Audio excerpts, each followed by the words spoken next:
Once an Englishman named Lemuel Gulliver went on a voyage to the South Seas. On the way, a violent storm wrecked the ship. The captain and all the sailors were thrown into the sea and drowned. Luckily, Gulliver managed to swim safely away from the wreckage. He swam in the rough seas for hours, fighting bravely against the wind and the waves. Finally, the storm was over and the waves calmed down. Gulliver swam to an unknown land and stumbled onto the beach. There were no people or houses to be seen. Only small trees, no taller than shrubs, grew near the shore. Exhausted from the swimming, Gulliver collapsed on the soft grass and fell fast asleep. He slept for 2 days. When Gulliver woke, he found that his arms and legs were fastened to the ground. His hair was tied down too, and there were thin strips of leather across his shoulders and chest to hold him down. He felt something move on his chest. Glancing down, he saw, to his amazement, a tiny man walking over his body. When he tried to sit up, he broke the straps and the strange little man scurried away in fright.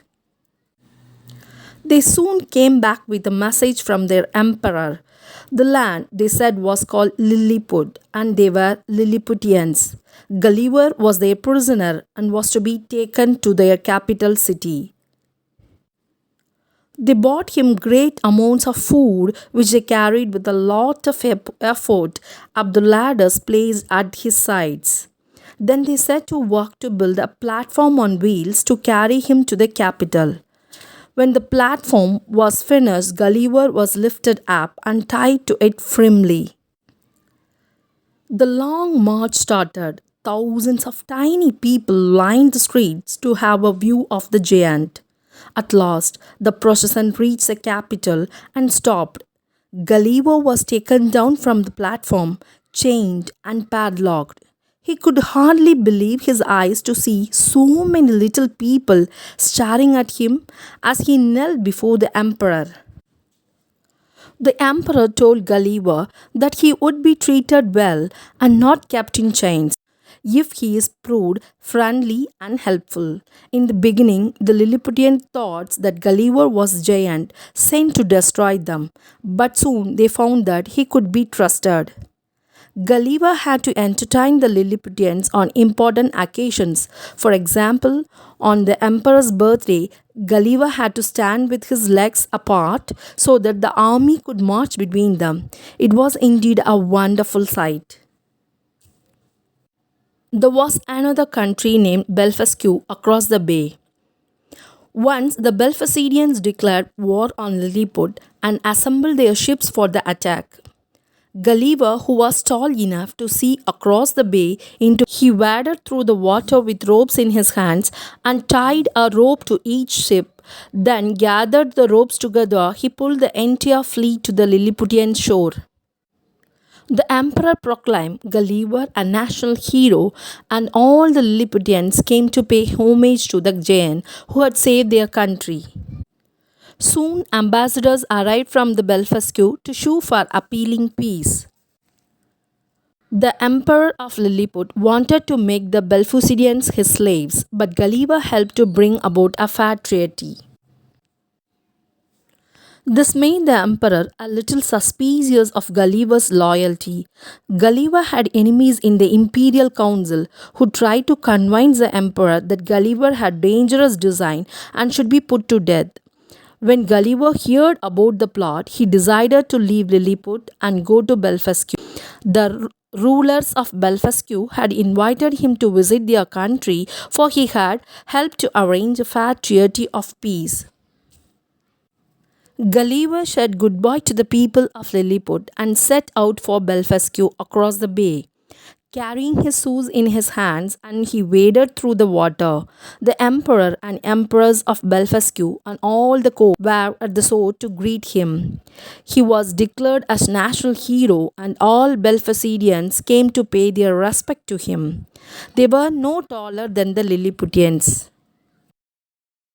Gulliver thanked the Emperor of Belfast for helping him to leave the Lilliput. The Emperor replied, "No, Mr. Man Mountain, I am the one who should be grateful to you for bringing a fair treaty between these two countries. Tell me your wish. If it is in my power, then I never hesitate to grant for you." Gulliver asked about the message he received from Lilliput. The Emperor of Belfast said they got an envoy from Lilliput 3 days ago. The Emperor of Lilliput has ordered him to send Gulliver with tied hands and legs to punish him. Gulliver was worried about the Emperor's reply. The Emperor of Belfast said, "I already sent an envoy with polite words of regret for being unable to carry out his orders, and also informed that Gulliver have found a boat and going away from these two kingdoms." The Emperor of Belfast ordered 500 men to get the sails ready for his boat. 1,000 more men were ordered to make the mast, oar, and the cables. It took a month to get everything ready. The Emperor ordered the boat to be loaded with 100 oxen and 300 sheep, and also bread and drink all through his voyage. Gulliver also took 6 cows, 2 bulls, and several ewes in the hope of breeding them in England. To feed this, Gulliver was provided with several bags of corn and hay.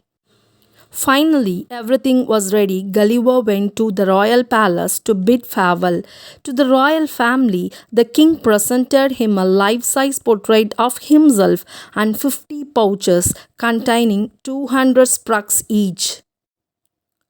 It was 6 o'clock in the morning of September 24, 1701. Gulliver's boat sailed away from Belfast. After 2 days, with the guidance of his pocket watch, he spied a sail at some distance which was appeared to be sailing southeast. Gulliver adjusted his sails and started following it. Fortunately, the seamen on the ship soon spotted Gulliver.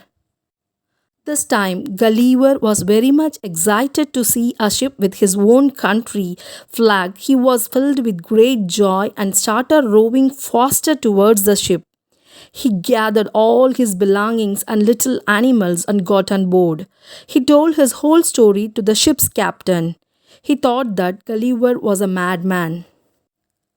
But once, when Gulliver proved it with evidence by showing the tiny animals and the portrait of the king which were in his pocket, everyone were astonished. After that, no one doubted Gulliver about his story. Almost 3 years had passed since the day he sailed away from his country. Finally, on April 13, 1702, Gulliver returned back to his homeland. He was so happy to be with his family, whom he had missed a lot.